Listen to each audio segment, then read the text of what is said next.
The Wilbur Van, Act 2, Stream 1. The view from the bottom of the ladder. No, it's a good plan, Wilbur, Tommy said, idly kicking at the sandy dirt around the burger van. You just look like a dumbass building a road no one will use. He looked up and waited for a reaction.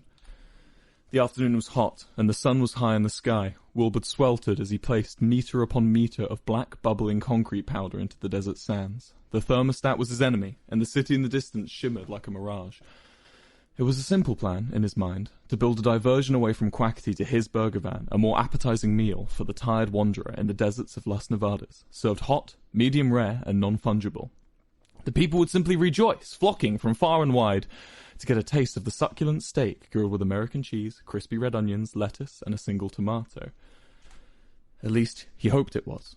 Wilbur had tried Las Nevadas burgers before, and they were good, very good in fact. Rambo would surely be able to compete, but he needed the correct marketing and to devote his energy to the right places. He would show Quackity who was really the mastermind figurehead.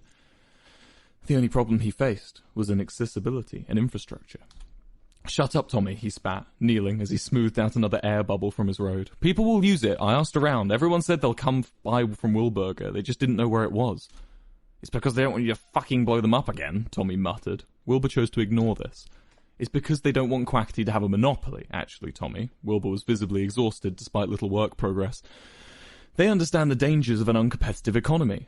You're an uncompetitive economy, prick, Tommy retorted proudly, his smile wiping quickly off his face as Wilbur turned and looked up at him, his eyes casting daggers. What? Tommy whined. Jesus Christ, I'm so bored. You haven't even served a single burger in the entire time you've been doing this van thing. Wilbur paused his progress and dropped his weight onto both his palms pressed into the sand. Just get me more concrete, Tommy, he said quietly. Tommy did not respond. Wilbur turned his head sharply, squinted up into the sun behind Tommy's silhouette, and waited. The silhouette nodded and scampered back to the supply tent down the hill. It had been 4 hours, but felt like 10.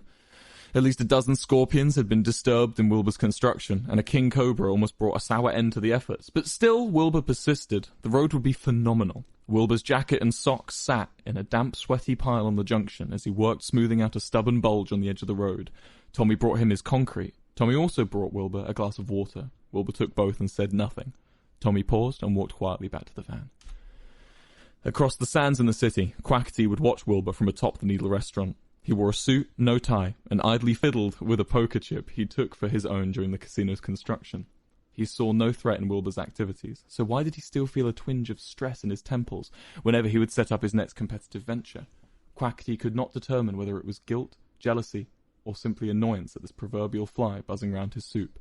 He chose to hatch a plan. You see, the mind has a strange way of making one want to react even in situations where to remain idle would benefit it. The mind always wants to throw water on the grease fire, pull up into an aerodynamic stool, and pick at the scab. Quackity always felt a desire to react to his nemesis.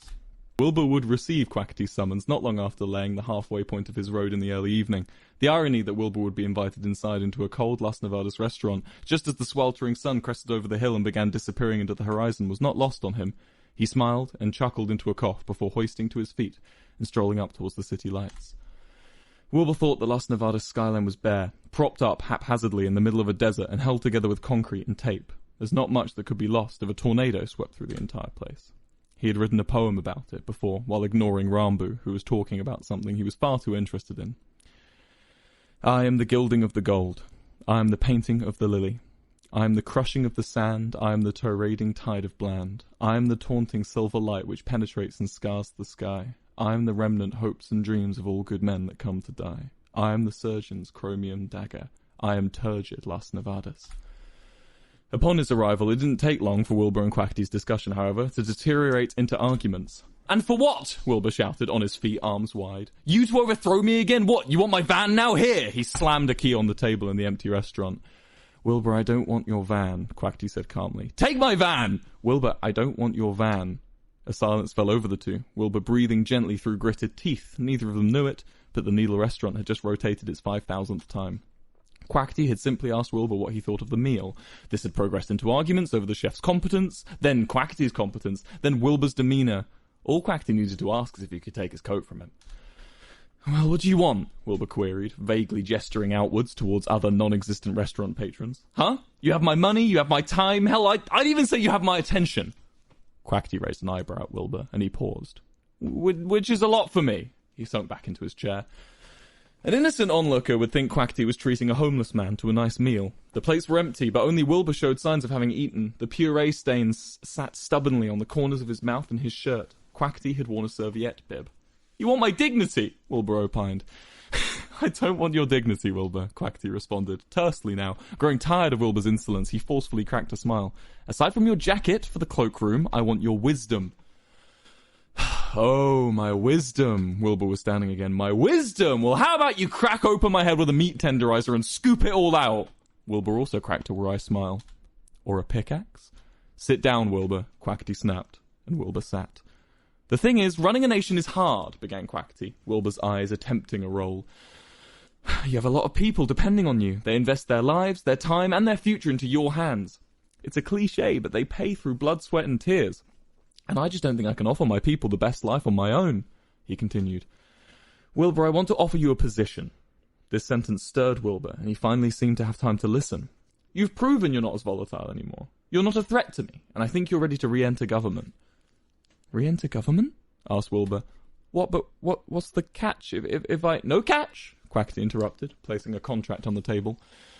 A handwritten parchment, checked, authorized, and checked again, in such a thorough way only Quackity could accomplish. Wilbur paused, and for the first time in a long time, began to feel humbled. I don't think I can govern your nation, Quackity," he said softly. I appreciate the respect you must have for me to put me in a position of power, but I just don't think my reputation would grant anyone the peace of mind you're looking for." "I'd still be president," Quackity replied. "But then I'd have to be behind the scenes. What trust could people put in the government if that comes out?" You wouldn't be behind the scenes."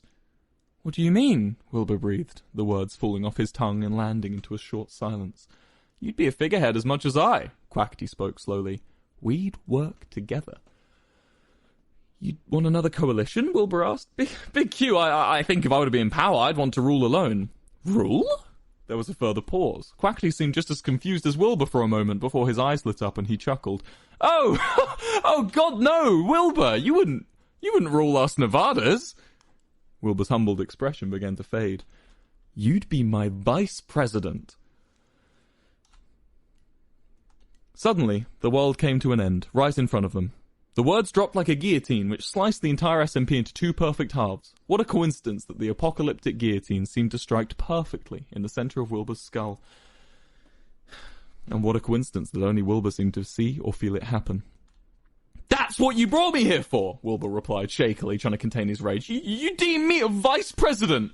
"I deem you a qualified leader, yes," Quackity replied calmly. "Do you understand how insulting your charity attempt is?"